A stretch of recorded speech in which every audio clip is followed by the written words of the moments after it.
বিসমিল্লাহির রহমানির রহিম। আসসালামু আলাইকুম। কেমন আছেন সবাই? আজকে আমি রান্না করব মুরগি। আমার মুরগি রান্না করতে যা যা উপকরণ লাগছে সব আমি দেখাচ্ছি আপনাদেরকে একে একে। আমি আজকে রান্না করব টমেটো দিয়ে মুরগির মাংস।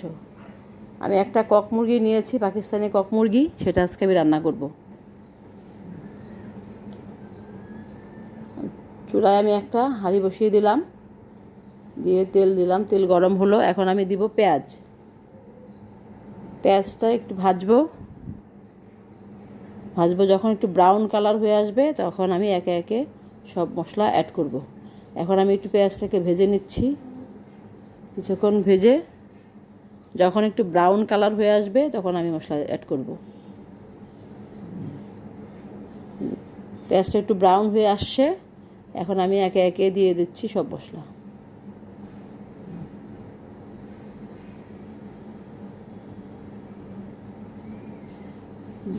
এখন আমি দিলাম দারচিনি, এলাচ এবং দুটো তেজপাতা।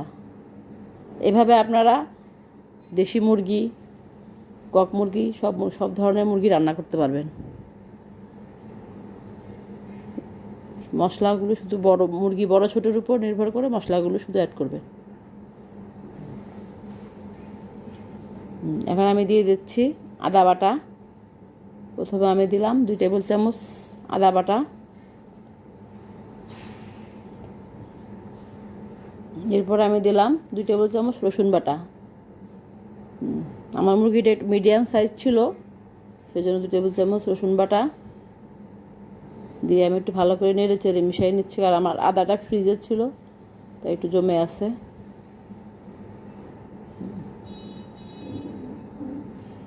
এরপরে আমি এখন দিব হলুদ মরিচের গুঁড়া, রেডি করে রেখেছিলাম।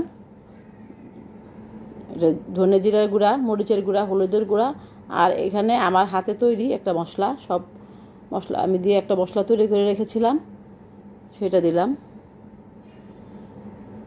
আপনারা চাইলে বাসায় মশলাটা তৈরি করতে পারবেন। আমি অন্য একটা ভিডিওতে মশলার রেসিপিগুলো দিয়ে দেবো, লিঙ্কগুলো। মশলাটা ভালো করে কষিয়ে নেব।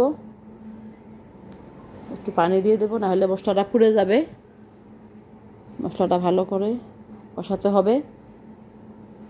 ভালো করে না কষালে মশলার গন্ধ থেকে যাবে, তখন তরকারিটা খেতে ভালো লাগবে না। এই জন্য আমি মশলাটাকে ভালো করে কষিয়ে নিচ্ছি।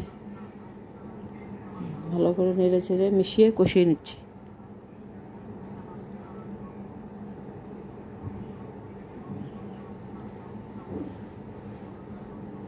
দেখুন, মশলাটা কষে যখন উপরে তেল উঠে আসবে তখন আমি যে লবণ দিয়ে দিলাম।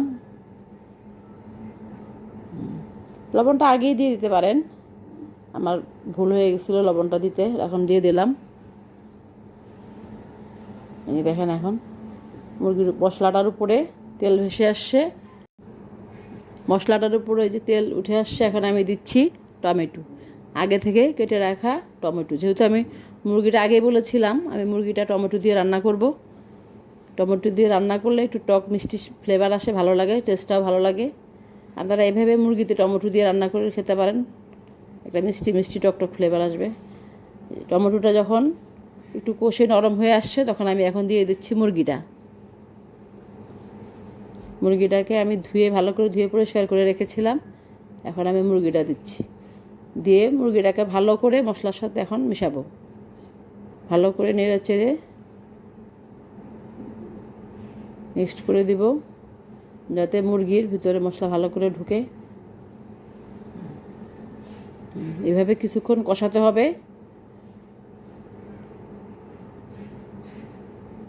মশলাটা মুরগির সাথে যত কষবে মুরগিটার টেস্ট তত ভালো হবে, ভুনা ভুনা একটা টেস্ট আসবে।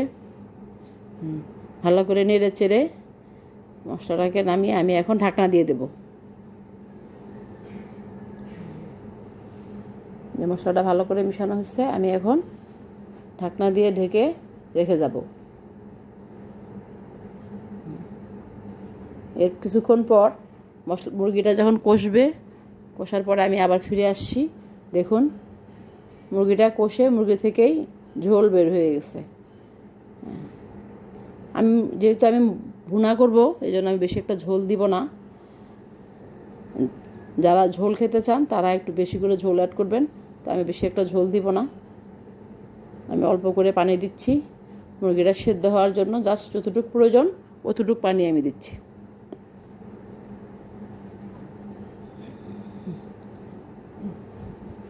আপনারা যারা ঝোল খেতে চান তারা পানি একটু বাড়িয়ে দিবেন।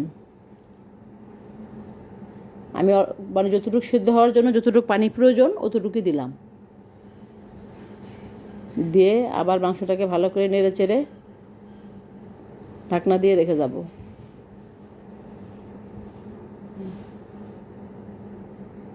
আমি আবার ফিরে আসছি। এখন দেখেন মুরগিটার কালার কি সুন্দর হয়ে আসছে, উপরে একদম ভুনা ভুনা হয়ে উপরে তেল ভেসে আসছে।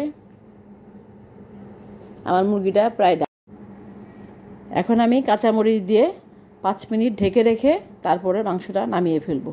যদি আমার রান্নাটা আপনাদের ভালো লাগে তবে লাইক শেয়ার দিয়ে আমার পাশে থাকবেন, আমাকে সাপোর্ট করবেন। সবাই ভালো থাকবেন, সুস্থ থাকবেন। আল্লাহ হাফেজ।